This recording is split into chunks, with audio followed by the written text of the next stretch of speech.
Hello mga ka-Facebook! Alright! Hindi na napigilan ng Kapamilya TV host actress na si Kim Chu ang maging emosyonal dahil sa mainit na pagtanggap ng madla sa Filipino adoption series nila ni Paolo Abilino ng Korean drama na What's Wrong with Secretary Kim.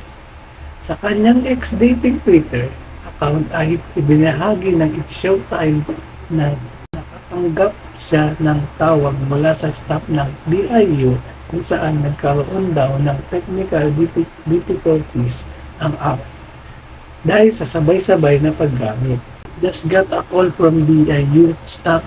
Kahit ako di ko ma-view ang mga episodes.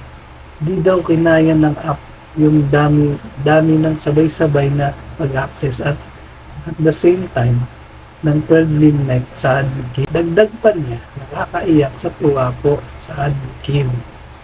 Tip ng actress para sa mga manonood kung paano mapapanood ng maayos ang kanilang series. I-request lamang para lumabas ang drama series. Thank you sa support for hashtag What's Wrong with Secretary Kim, hashtag What's Wrong with Secretary Kim PH, say pa ni Kim. Niretweet naman ni Paolo ang tweet ng Kalab team at sinabing okay na daw. Just keep refreshing. Kasing fresh ni Sek Kim. Marami naman sa netizen ang nag-reply at sinabing deserve ng actress ang mga natatamasang blessing. Super ganda po. Congratulations Kim and Paolo. Ang galing-galing nyo. Sobrang makakakilig. Ay, super in love talaga ako sa inyo. Comment naman ng isa. Congratulations Kim and Paolo. Sobrang ganda being a K-drama fan. I watched the original pero iba kayang dalawa and the cast.